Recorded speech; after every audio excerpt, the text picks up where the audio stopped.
പ്രിയമുള്ളവരെ, അർജുൻ ആയങ്കി എവിടെ എന്ന ചോദ്യത്തിന് മണിക്കൂറുകൾക്കുള്ളിൽ തന്നെ പോലീസ് മറുപടി കണ്ടെത്തും എന്നാണ് എൻ്റെ ഒരു പ്രതീക്ഷ. കാരണം വാർത്തകളും സംഭവ വികാസങ്ങളും ഒക്കെ അവലോകനം ചെയ്യുമ്പോൾ മണിക്കൂറുകൾക്കുള്ളിൽ അർജുൻ ആയങ്കി പിടിയിലാകപ്പെടാനാണ് സാധ്യത. കാരണം അദ്ദേഹത്തിൻ്റെ അക്കൗണ്ടുകളെല്ലാം നിരീക്ഷണത്തിലാണ്.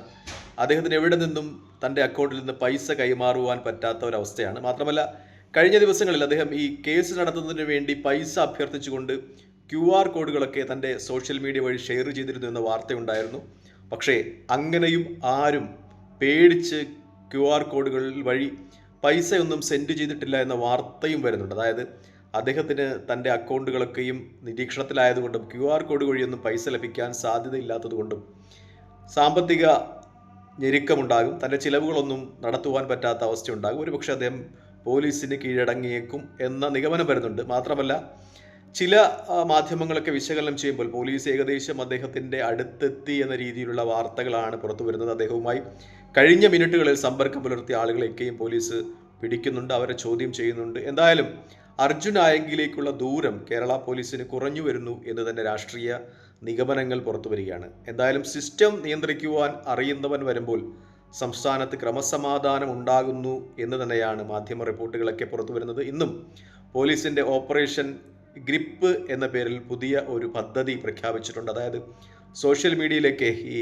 വലിയ റീൽസുകളൊക്കെ ഇട്ട് വീരാരാധന ജനിപ്പിക്കുവാൻ ശ്രമിക്കുന്ന ഗുണ്ടാ ലിസ്റ്റിലുള്ള ആളുകൾക്ക് അവരുടെ റീൽസുകളുടെയൊക്കെ അടിയിൽ പോയി അവരോടുള്ള വീരാരാധന പ്രകടിപ്പിക്കുന്ന ആളുകൾക്കും കുരുക്കു വീഴും എന്ന രീതിയിൽ നിയമങ്ങൾ സ്ട്രിക്റ്റ് ആകുകയാണ്. അതായത് കുറച്ചുകൂടി ഉത്തരവാദിത്വപരമായി സംസ്ഥാന ആഭ്യന്തര വകുപ്പിൻ്റെ കീഴിൽ നിന്ന് പ്രവർത്തനങ്ങൾ ഉണ്ടാകുന്നു എന്നത് വളരെ ആശ്വാസജനകമാണ്. ഞാൻ നേരത്തെ പറഞ്ഞതുപോലെ സിസ്റ്റം നിയന്ത്രിക്കുവാൻ കഴിയുന്ന ഒരു ആഭ്യന്തര മന്ത്രി സംസ്ഥാനത്തുണ്ടാകുമ്പോൾ ഈ ഗുണ്ടകളുടെയും ഒപ്പം മയക്കുമരുന്ന് മാഫിയകളുടെയും ഒക്കെ പിടലിയിൽ പിടിമുറുകുന്നു എന്നു തന്നെയാണ് വ്യക്തം. നേരത്തെ എൻ്റെ 1-2 വീഡിയോകൾ പറഞ്ഞിട്ടുണ്ടായിരുന്നു, സംസ്ഥാനത്തെ ഒരു ക്രമസമാധാന നില വളരെ തകരാറിലായിരുന്ന കുറച്ച് മാസങ്ങളാണ് കടന്നുപോയത്. സംസ്ഥാനത്തിൻ്റെ ഏതു ഭാഗങ്ങളിൽ പോയാലും ഈ ഗുണ്ടാസങ്ങളുടെയും ഒപ്പം ഈ മയക്കുമരുന്ന് മാഫിയയുടെയും ഒക്കെ പ്രവർത്തനം പുറത്തു വന്ന് വെറുതെ ഒന്ന് മുട്ടുകയാണ്. നമ്മൾ എന്തെന്ന് ചോദിച്ചാൽ മുട്ടിയാൽ എന്താടാ കുഴപ്പമെന്ന രീതിയിൽ ഉറയിൽ നിന്ന് വാളെടുത്ത് വെട്ടുന്ന രീതിയിലുള്ള ഒരു അന്തരീക്ഷം കേരളത്തിലുണ്ടായിരുന്നു. പക്ഷേ ആഭ്യന്തരമന്ത്രിയായി ചാർജ് എടുത്തതിന് ശേഷം വളരെ കൃത്യമായി ആസൂത്രണത്തിലൂടെ ഇത്തരം ഗുണ്ടാസംഘങ്ങളെയും മയക്കുമരുന്ന് മാഫിയകളെയും ഒക്കെ അകത്താക്കുന്ന രീതിയിലുള്ള സമീപനങ്ങളുമായി രമേശ് ചെന്നിത്തല മുന്നോട്ട് പോയി എന്ന് തന്നെയാണ് എനിക്ക് പറയാനുള്ളത്.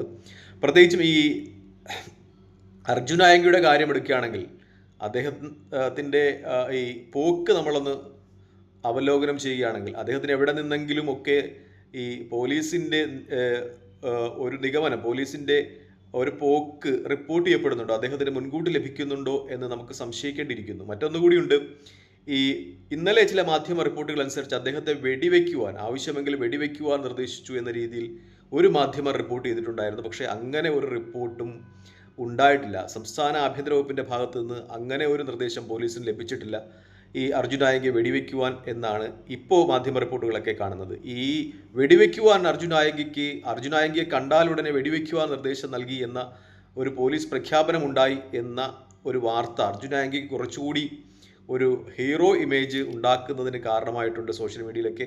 ഒരുപക്ഷെ അദ്ദേഹം CPM-ൻ്റെ സൈബർ ഇടങ്ങളിൽ പ്രവർത്തിക്കുന്ന ആളായതുകൊണ്ടായിരിക്കാം സൈബർ ഇടങ്ങളിലെ സഖാക്കളൊക്കെ വന്ന് അദ്ദേഹത്തിന് വീരാഭിവാദ്യങ്ങൾ അർപ്പിക്കുന്ന രീതിയിലുള്ള പോസ്റ്റുകൾ ഇട്ടു പോകുന്നത് കണ്ടു. പക്ഷേ അർജുൻ ആയങ്കി അത്ര വീരാരാധനയ്ക്ക് അർഹനാണോ എന്നൊരു ചോദ്യം CPM-ൻ്റെ സൈബർ ഇടങ്ങളിലെ പ്രവർത്തിക്കുന്ന ആളുകൾക്ക് ഉണ്ടാകണമെന്നാണ് എനിക്ക് പറയാനുള്ളത്. പ്രത്യേകിച്ചും വലിയ ബുദ്ധിജീവികളൊക്കെ ഉണ്ടായ ഒരു പ്രസ്ഥാനമാണ്. നേരത്തെ CPM എന്നൊക്കെ പറയുന്നത് ഗ്രന്ഥശാലകൾ ഉണ്ടാക്കുകയും അതുപോലെയുള്ള കാര്യങ്ങളുമൊക്കെ ആയിട്ട് ഗ്രാമങ്ങളിലൊക്കെ നിറഞ്ഞു നിന്ന ഒരു പ്രസ്ഥാനമാണ് DYFIയും ഒക്കെ.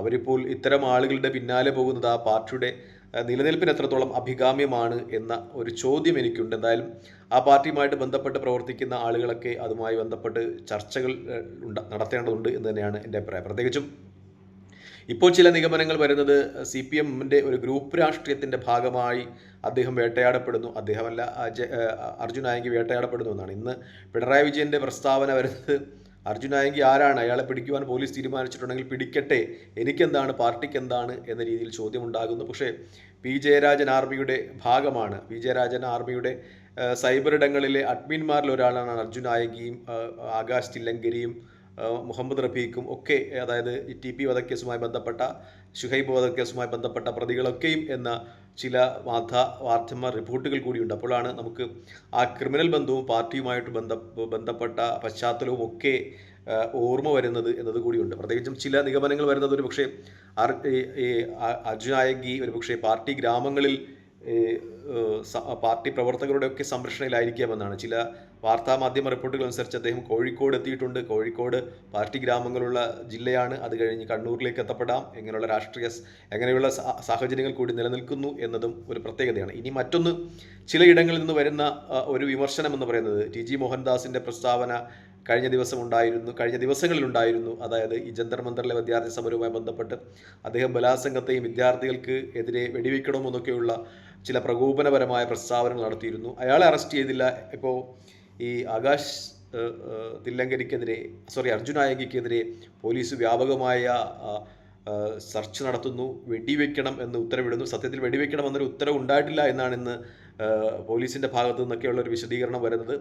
അതുപോലെ ഖാദർ കരിപ്പൊടി, അദ്ദേഹം കുറച്ച് കേസുകളിൽ അകപ്പെട്ട് ഇങ്ങനെ പോലീസിൻ്റെ പിടിയിൽപ്പെടാതെ കറങ്ങി നടക്കുകയാണ്, യൂട്യൂബർ. ഇവരെയൊന്നും പിടിക്കാതെ എന്തിനാണ് ആയങ്കരിക്കെതിരെ ഈ പോലീസ് ഇങ്ങനെ ബാക്കിൽ നിന്ന് നടക്കുന്നു എന്ന രീതിയിലുള്ള ചില നിഗമനങ്ങളും ചില ആരോപണങ്ങളും ഒക്കെ ഉണ്ടാകുന്നു. പക്ഷേ വ്യവസ്ഥിതിയെ അല്ലെങ്കിൽ പോലീസിനെ ആഭ്യന്തര മന്ത്രാലയത്തെ ഇവരൊന്നും വെല്ലുവിളിച്ചിട്ടില്ല എന്നതാണ് ഏറ്റവും പരമപ്രധാനമായ ഒരു യാഥാർത്ഥ്യം. ഒരു സംസ്ഥാനത്ത് ജനങ്ങൾക്ക് സെക്യൂരിറ്റി കൊടുക്കുന്ന ആ സിസ്റ്റത്തെയാണ് ഇപ്പോൾ ഇയാൾ വെല്ലുവിളിച്ചിരിക്കുന്നത്, അർജുൻ ആയങ്കരി. അതുകൊണ്ട് തന്നെ അയാളെ പിടിക്കുകയാണ് ഏറ്റവും ഇമ്പോർട്ടൻ്റ് എന്ന് വിശ്വസിക്കുന്ന ഒരാളാണ് ഞാൻ. എന്തായാലും രമേശ് ചെന്നിത്തല വളരെ കേപ്പബിളായിട്ട്, വളരെ കൃത്യത്തോടു കൂടി തന്നെ ആഭ്യന്തരമന്ത്രി എന്ന രീതിയിൽ തൻ്റെ കർത്തവ്യം നിറവേറ്റുന്നു എന്നതാണ് വാസ്തവം. ഇന്നലെ അദ്ദേഹത്തിൻ്റെ മകൻ്റെ ഒരു അഭിമുഖം എവിടെയോ കാണുന്നതിനിടയായി. കാരണം അന്താരാഷ്ട്ര ബന്ധങ്ങളുള്ള ആളുകളാണ് കേരളത്തിലെ മയക്കുമരുന്ന് വ്യാപാരവുമായി ബന്ധപ്പെട്ട ആളുകൾ. അവർക്കെതിരെ വേട്ടയ്ക്കിറങ്ങുന്ന രമേശ് ചെന്നിത്തല തൻ്റെ സുരക്ഷ വർദ്ധിപ്പിക്കേണ്ടതുണ്ട് എന്നൊരു മകൻ എന്ന നിലയിൽ അദ്ദേഹം ആശങ്കപ്പെടുന്നുണ്ട്. പ്രത്യേകിച്ചും അദ്ദേഹത്തിൻ്റെ ഇടപെടലുകളെ, അദ്ദേഹത്തിൻ്റെ എൻ്റെ ഒരു തലമുറ അല്ലെങ്കിൽ എനിക്ക് ശേഷമുള്ളൊരു തലമുറയെ മയക്കുമരുന്നിലും മറ്റും അടിമയായി പോകുന്നത് എന്ന് വിശ്വസിച്ച് വളരെ സത്യസന്ധമായി പ്രവർത്തന രംഗത്തേക്ക് ഇറങ്ങുന്ന രമേശ് ചെന്നിത്തല അദ്ദേഹത്തിൻ്റെ സുരക്ഷ വർദ്ധിപ്പിക്കേണ്ടതുണ്ട് എന്ന് തന്നെയാണ് എൻ്റെയും ഒരു ആഗ്രഹവും ആവശ്യവും. കാരണം അദ്ദേഹം വളരെ കൃത്യമായിട്ട് തന്നെ ഈ മയക്കുമരുന്ന് മാഫിയക്കെതിരെയും പ്രത്യേകിച്ച് ഈ ഗ്യാങ് ഗുണ്ട തലവന്മാർക്കെതിരെയൊക്കെ ശക്തമായി നീങ്ങുന്നു എന്നത് അത് അദ്ദേഹത്തെ സംബന്ധിച്ച് അഭിമാനകരം തന്നെയാണ്. അദ്ദേഹത്തിന് പ്രശംസ അർഹിക്കുന്നുണ്ട് എന്ന കാര്യത്തിൽ സംശയമില്ല. കാരണം ഏതു രാഷ്ട്രീയ പ്രസ്ഥാനമാണ് ഇത്തരം ഈ ഗുണ്ടാ പ്രവർത്തനം നടത്തുന്ന ആളുകൾക്കും ഇതര മയക്കുമരുന്ന് പ്രവർത്തനം നടത്തുന്ന ആളുകൾക്കുമൊക്കെ പിന്തുണ നടത്തിയാലും അവർക്ക് സമൂഹത്തിൽ ഒട്ടും സ്ഥാനം ഇനിയുണ്ടാകുന്ന വർഷങ്ങളിൽ ഉണ്ടാകില്ല എന്ന ഒരു നിഗമനം കൂടി എൻ്റെ ഭാഗത്തുനിന്നുണ്ട്. എന്തായാലും രമേശ് ചെന്നിത്തല നടത്തുന്ന ഇത്തരം പ്രവർത്തനങ്ങൾ അദ്ദേഹത്തിന് പ്രശംസ നേടിക്കൊടുക്കും എന്ന കാര്യത്തിൽ ഒട്ടും സംശയമില്ല. കേരളം ഈ അടുത്ത കാലത്ത് കണ്ട ഏറ്റവും നല്ല ആഭ്യന്തര മന്ത്രിമാരിൽ ഒരാളാണെന്നല്ല, ഒരാളാണ് അദ്ദേഹം തന്നെയാണ്.